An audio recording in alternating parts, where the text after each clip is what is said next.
یہ جو اس وقت کراچی میں ایک سمندری طوفان ہے جس کو بپر جوائے کہا جا رہا ہے، تو یہ اس قسم کے طوفان کیا پہلے بھی آ چکے ہیں اور اس طوفان کی شدت کیا پہلے طوفانوں سے زیادہ ہے؟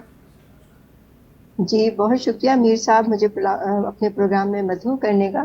جہاں تک آپ کے اس سوال کا جواب ہے نا کہ دنیا میں موسمیاتی تبدیلیاں ہو رہی ہیں اور پاکستان ظاہر ہے دنیا کے اس گلوب سے باہر نہیں ہے، تو یقیناً ہم پوری دنیا اور پاکستان جو ہے ان ساری موسمیاتی تبدیلیوں کا بہت زیادہ شکار ہو رہے ہیں۔ اور پاکستان اس لیے زیادہ شکار ہو رہا ہے بیکاز ہمارے پاس وہ شاید سسٹم نہیں ہے یا ارینجمنٹ اتنے اچھے نہیں ہے کہ ہم ان سب سے کوپ اپ کر سکیں۔ جب کبھی بھی اس طرح کی سچویشن ڈیولپ ہوتی ہے، جیسے پچھلے 10 دنوں سے ہم جو یہ طوفان جو سائیکلون ہمارے پاس ڈیولپ ہوا تھا اس کے بارے میں جو بات کر رہے تھے، اس کے بعد جو کل جو 2-3 دن گزرے ہیں جو ہمارے NDMA کی طرف سے، ہماری فیڈرل گورنمنٹ کی طرف سے اور لوکل گورنمنٹ کی طرف سے جو رسپانسز آئے، اس نے کراچی میں خاص طور پر because we are in coastal city ایک پینک کا سچویشن کریٹ کر دیا تھا۔ پھر بھی لوگوں نے بہت کامنس کا ثبوت دیا، خاص طور پر کوسٹل ایریا میں رہنے والے لوگ۔ میں خود بھی اسی علاقے میں رہتی ہوں، لیکن یہ کہ جو وہ فیئر آف ان نون اور انسرٹینٹی تھی وہ بہت زیادہ ہائی تھی۔ جہاں تک آپ کے سوال کا جواب ہے کہ کیا یہ طوفان پہلے بھی آتے رہے ہیں، تو یقیناً کراچی اس سے پہلے بھی کئی دفعہ اس طرح کے الرٹس جو ہے وہ دیکھ چکا ہے، لیکن یہ پہلی دفعہ ہوا ہے کہ جو آپ کا یہ والا جو سائیکلون ہے ہمارا، اس نے بہت زیادہ سارے جو ہمارا جو ڈیل کرنے والے لوگ ہیں، لوکل گورنمنٹس ہیں، لوگ ہیں یا ڈفرینٹ NGOs وغیرہ، ان سب کو بہت زیادہ موبلائز کر دیا تھا بیکاز یہ پہلی دفعہ ایسا ہوا تھا کہ جو محکمہ موسمیات والے ہیں یا میٹ آفس والے جو ہیں، جو انہوں نے پریڈکشنز کیے تھے کہ یہ اپنے راستے میں آپ کے سندھ کے علاقوں کو، ٹھٹا بدین، کیٹی بندر اور دوسرے علاقوں کو ہٹ کرے گا، اور اس کا جو جو جو اس کا دائرہ کار ہے وہ اتنا بڑا ہے کہ وہ کراچی کو یقیناً ہٹ کرے گا۔ اور ابھی بھی جب میں آپ کے ساتھ آپ کے پروگرام میں شامل ہوں تو کراچی میں اس وقت شدید ہوا چل رہی ہے اور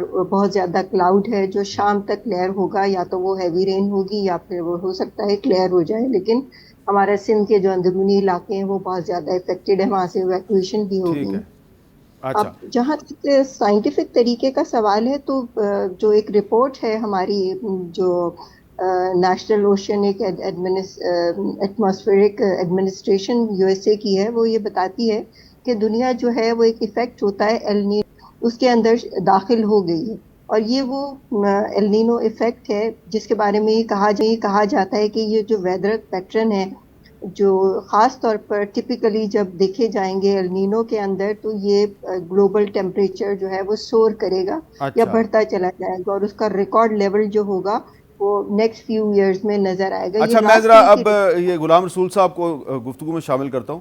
غلام رسول صاحب، یہ جی بتائیں کہ کیا ہمیں تیار رہنا چاہیے کہ آنے والے وقت میں بھی ہمیں اس قسم کے طوفانوں کا سامنا رہے گا؟ جی بالکل، اگر ہم بیک گراؤنڈ دیکھیں عریبین سی اور بے آف بنگال کی، بے آف بنگال جو ہے یہ ہاٹ برتھ تھی اس کی ٹراپیکل سائیکلونز کی۔ 2001 سے آنورڈ ہم دیکھتے ہیں کہ سی سرفیس ٹمپریچر جو ہے وہ بڑھتا جا رہا ہے، اور عریبین سی جو ہے وہ بھی اس کی برتھ پلیس بنتی جا رہی ہے۔ اب ہر سال عریبین سی میں ایک سے لے کے 3 طوفان جنریٹ ہوتے ہیں، اور یا تو وہ مغرب کی طرف موو کرتے ہیں یا پھر ہمارے ساحلوں کی طرف موو کرتے ہیں۔ 2007 میں 2 ٹراپیکل سائیکلون بنے، ایک گونو تھا جس نے عمان کو ہٹ کیا، اور وہ عریبین سی کا شدید ترین طوفان تھا کیٹیگری 5 کا۔ اس کے ساتھ ہی جیسے ہی وہ ختم ہوا تو یمن ٹراپیکل سائیکلون جو ہے عریبین سی میں بنا، اس نے پسنی کو ہٹ کیا۔ تو ایک نیلوفر بھی تو آیا تھا۔ نیلوفر آیا تھا، مگر وہ ہمارے ساحلوں کے پیرلل موو کرتے ہوئے انڈین گجرات میں اچھا، یہ بتائیں کہ یہ جو سمندری طوفان ہے، اس کا اثر صرف ہمارے ساحلی علاقوں پہ ہوتا ہے یا پورے پاکستان کے موسم پہ ہوتا ہے؟ جی، اس کی پیریفری جو ہے وہ بہت زیادہ بڑی ہوتی ہے، 1000 کلومیٹر تک یہ اپنا ایفیکٹ رکھتا ہے، کیونکہ کلاؤڈ کلسٹرز جو ہیں وہ جیسے پر ہوتے ہیں پرندوں کے اس طرح سے کنورج کرتے ہیں سینٹر پہ، تو سینٹر سے انرجی لیتے ہیں اور بہت دور تک یہ بارش دیتے ہیں. اور یہ بارش جو نارتھ میں اس وقت کلاؤڈ کلسٹرز بن رہے ہیں، اس میں بھی اس کی کنٹریبیوشن ہے اس طوفان کی. اچھا فاطمہ یامین صاحب، آپ بھی کلائمیٹ چینج کی ایکسپرٹ ہیں، تو یہ بتائیں کہ یہ سمندری طوفان ہے اور یہ مزید بارشیں جو ہیں، ان کا کیا تعلق ہے کلائمیٹ چینج کے ساتھ، ماحولیاتی تبدیلیوں سے کیا تعلق ہے؟ آج سے کئی ڈیکیڈز پہلے جو ہے زمین نے گرم ہونا شروع کر دیا تھا، اور گرم ہونے کی وجہ سے گلیشیئرز نے پگھلنا شروع کر دیا. ان سارے ڈیکیڈز کے اندر ہم نے اپنی ایکٹیویٹیز کو چینج نہیں کیا.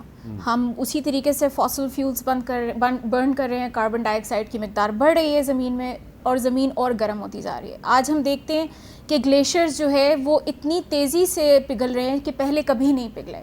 جو گلیشیئرز ہوتے ہیں وہ ایک طریقے سے پوری زمین کے لیے ایئر کنڈیشنر کا کام دیتے ہیں، کیونکہ وہ کیا کرتے ہیں کہ سورج کی تیز جو شعاعیں ہوتی ہیں اس کو ریفلیکٹ بیک کرتے ہیں.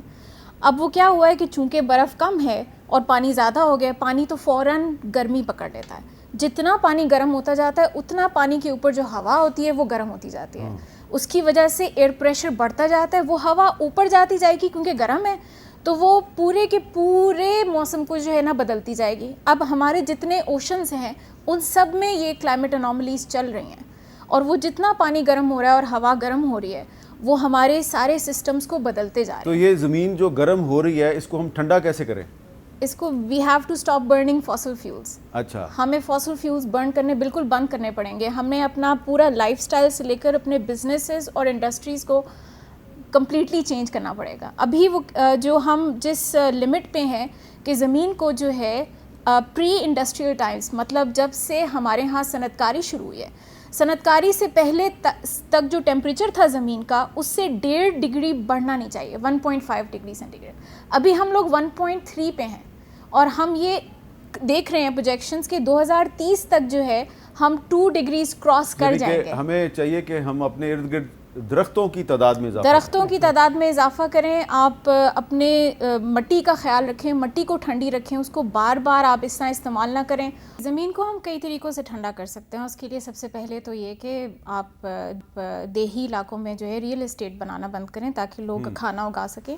لیکن یہ صرف پاکستان کا مسئلہ نہیں ہے. اگر پاکستان سب کچھ کر بھی لے لیکن پاکستان کا جو ہے it has less than 1% contribution to the global burning of fossil fuels. So the world needs to do this, and that's the pinnacle point we're at in climate negotiations.